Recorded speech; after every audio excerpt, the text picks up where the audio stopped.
Bom, vamos lá. Essa aula eu dividi em duas partes, tá? A primeira é o resumo da aula anterior, tá? E depois a aula de fato de hoje. Então, na aula anterior, né, só para relembrar, recapitular, como nossos encontros quinzenalmente, vamos recapitular, né? Nós falamos na aula anterior sobre chamado e missão. Eu até coloquei uma enquete aí, né, para testar, uma enquete perguntando, né, se o chamado era universal ou se era individual, né? Então, na aula anterior, a gente falou sobre chamado. O que é o chamado? O chamado é algo universal, o chamado é único para todo mundo, tá? Então, o chamado é universal para que todos estejam diante de Deus. E a referência que eu dei foi lá em Gênesis 3, que fala sobre a queda do homem. E o homem se escondeu depois de pecar, e Deus, mesmo sabendo onde o homem estava, que Deus sabe de tudo, a Bíblia diz que Deus chamou o homem, perguntando: Adão, onde você está? Tá? Então, o chamado é para trazer novamente o homem pecador, né, diante dele novamente, diante de Deus. Então, o chamado é universal, ele é único e para todos. E nós falamos também na aula passada sobre missão, né? Existe uma diferença entre chamado e missão. E se o chamado ele é universal, a missão é individual, tá? Então, a missão ela é diferente para cada indivíduo. E essa missão é para que cada um possa exercer uma pequena parte do grande projeto de Deus, que está lá em Romanos 8:29, né? O grande projeto de Deus, que é ter uma família, né, onde muitos irmãos sejam semelhantes a Cristo. Então, esse é o grande projeto de Deus, ter uma família muito grande, onde os irmãos sejam semelhantes a Cristo, tá?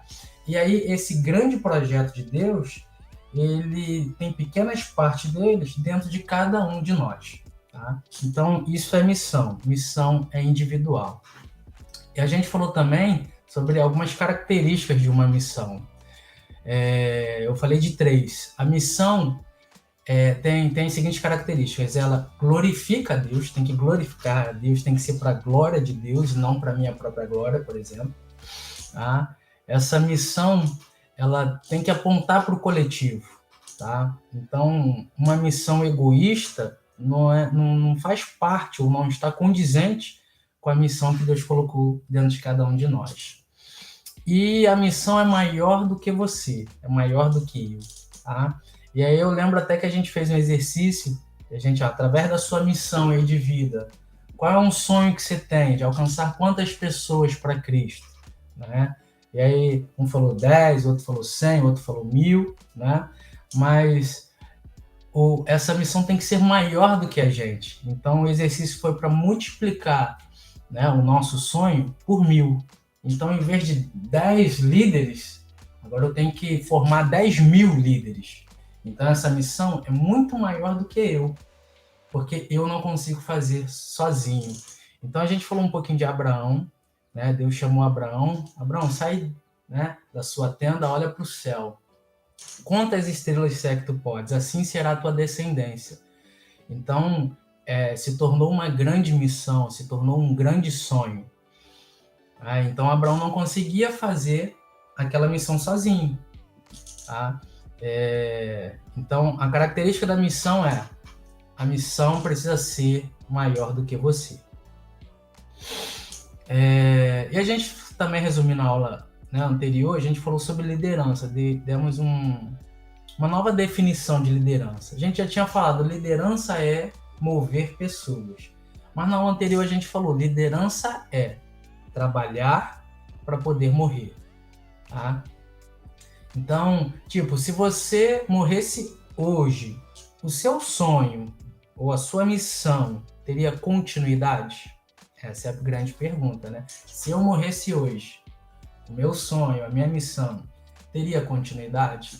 Então, a gente vê o seguinte, a missão de Jesus, ela está viva até o dia de hoje, né, que é salvar o mundo, porque ele liderou formando líderes e fazendo discípulos, tá? Ou seja, Jesus trabalhou formando líderes e fazendo discípulos, que posteriormente, né, eles fizeram outros discípulos e assim o evangelho caminhou até os nossos dias. Então, mesmo Jesus tendo morrendo na cruz, ressuscitado, depois indo para o céu, Jesus, né, não está mais na terra, mas mesmo assim a sua missão continua viva, porque ele gerou líderes.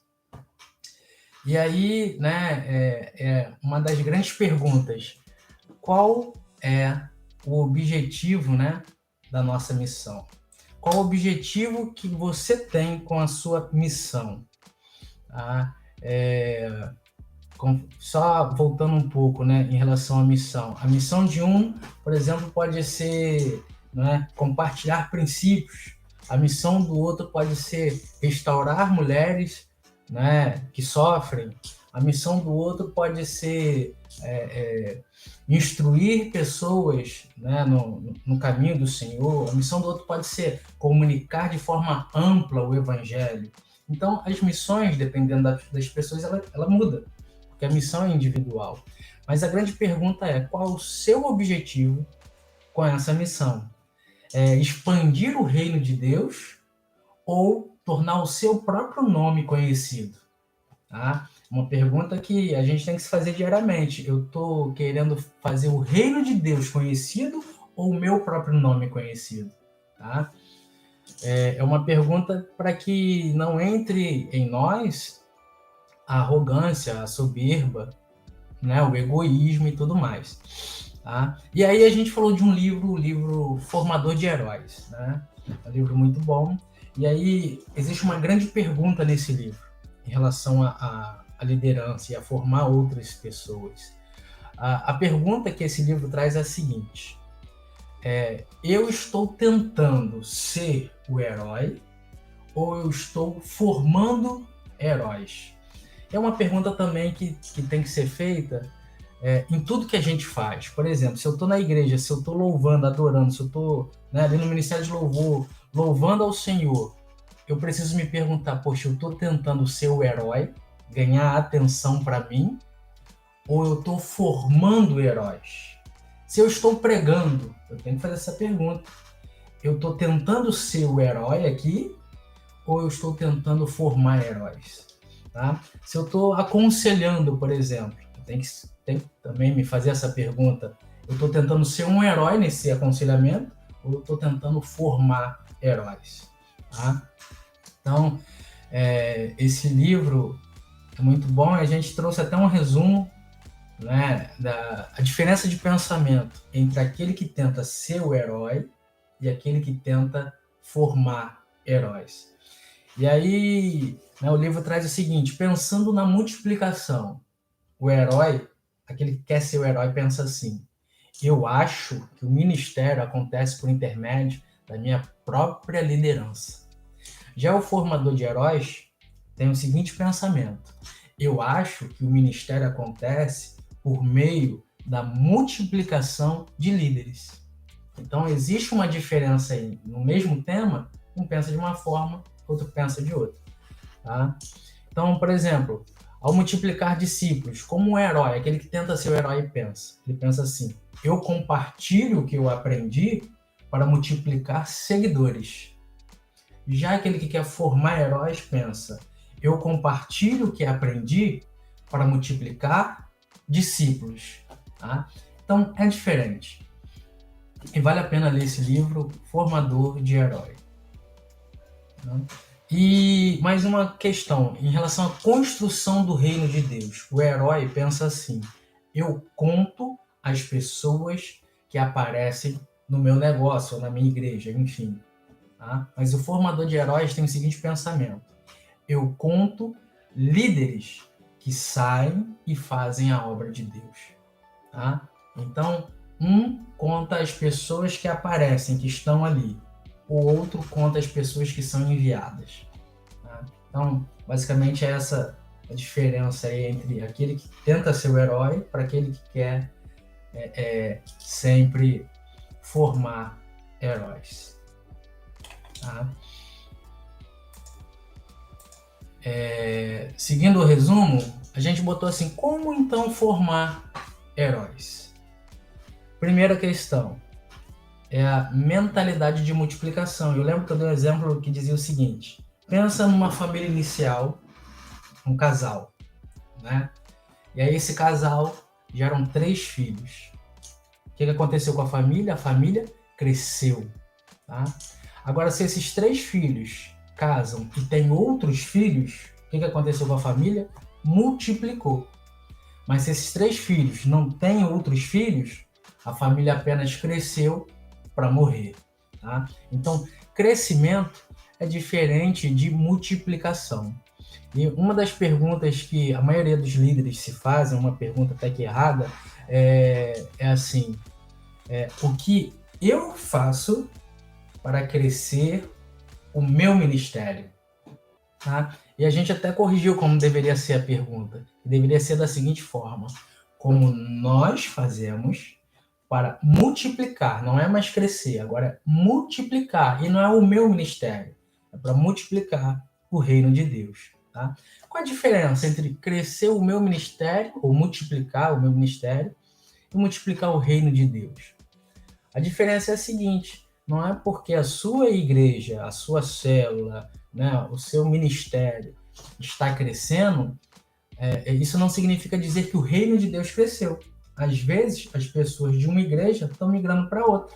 E isso não traz impacto no reino de Deus. Tá? As pessoas só estão migrando de uma igreja para outra. Então, a igreja A cresceu, mas o reino em si não cresceu. Tá? Então, a pergunta certa a se fazer é como nós fazemos para multiplicar o reino de Deus, não apenas o meu ministério ou a minha igreja. Então, tem que ter como formar heróis, mentalidade de multiplicação, não é mais crescimento, agora é multiplicação. Tá? Isso tudo é resumo da aula anterior. Segunda parte, como formar heróis. Pare de sonhar pequeno. Por quê? Porque quem sonha pequeno, né, ele não fica dependente de outros. Ele mesmo resolve, ele mesmo consegue, né, ir avante, ir à frente, resolver tudo que precisa ser resolvido. Só que o evangelho, o reino de Deus é comunidade. Tá? Então, não existe egoísmo. Se existe egoísmo, não é reino de Deus. Se existe individualismo, não é reino de Deus. Então, às vezes, a gente sonha pequeno porque a gente está preso no individualismo e no egoísmo. Não quero depender de ninguém, não quero depender de A ou de B, eu mesmo faço aqui e vai dar certo. Isso não é reino de Deus. Tá? Então, pare de sonhar pequeno. Pega o seu sonho, multiplica por 1000 e veja que você não consegue dar conta sozinho. Tá? Ou seja, você precisa formar outras pessoas que levarão adiante a missão e o sonho que Deus colocou dentro de cada coração. Tá? E outra coisa, né, também que eu acho que eu não cheguei a falar na semana passada, mas é algo muito importante, que é liderar com um sim. Tá? Então, eu que sou líder, eu preciso liderar com um sim. Mas como que é isso? É porque geralmente os líderes eles têm a facilidade de falar não para tudo. Se chega alguém, eu tenho uma ideia de fazer assim, não. Mas eu tenho uma sugestão de a gente fazer esse projeto, não. Não tem recursos, não tem agenda, não tem pessoas, né? Sempre não, não, não, não. Né? Mas esse livro, Formador de Heróis, ele fala, né? Olha, você precisa liderar com o sim. Tá? E por que liderar com o sim? Porque estimula as pessoas a pensarem por si mesmas. Tá? Então, quando a pessoa vem, eu tenho um projeto, legal, vamos fazer. Né? Não precisa ser imediato, né? Mas você precisa dar o sim. Olha, vamos fazer, mas traz para mim mais elaborado. Não é? Monta um projeto, como seria, monta uma agenda, mas o sim já foi dado. Então, isso leva aquele que recebeu o sim, aquele que trouxe a ideia, recebeu o sim do líder, ele fica mais estimulado a pensar por si mesmo, ele não fica tão dependente do líder. Né? As coisas não ficam centralizadas na liderança. Ok? E por que liderar com o sim? É porque não gera dependente. Tá? Então imagina, sempre é o pastor que toma a decisão, é sempre ele que decide, enfim. Então fica todo mundo dependente do pastor, tá? Isso sobrecarrega o pastor, ou o líder, enfim. E aí, só que, né, eu, por exemplo, no papel de líder ou de pastor, eu preciso aprender a falar sim, tá? Para não ficar sobrecarregado, para as coisas não ficarem centralizadas só em mim. E para também dar oportunidade de outros crescerem, tá? E terceira coisa, por que liderar com sim? Porque o não mata a criatividade, tá? Então, se você chega com a ideia para mim, eu falo não, cara, já matou tudo que você pensou, né? Tentou criar, já matou tudo. Tá? Então, a gente precisa liderar com o sim. E é algo para a gente ir aprendendo. Tá? Então, eu até passei alguns exercícios. Os exercícios foram: escolha pessoas nos quais você vai investir para levar adiante a sua missão. Tá? Escolha pessoas nos quais você vai investir para levar adiante a sua missão. Outro exercício foi: compartilhe com essas pessoas o seu grande sonho. Tá? Terceiro exercício foi: peça novas ideias para essas pessoas em como alcançar esse sonho. Porque o líder não precisa ter todas as ideias. Na verdade, ele precisa criar um ambiente onde as ideias, né, surjam. E aí a gente falou: cria um grupo com essas pessoas, né, e compartilhe tudo que você tem aprendido. Tá? Então, seja também um mentor, forme outros, multiplique, tá? E aí a frase da última aula foi: lembre-se, o sucesso é ter sucessor.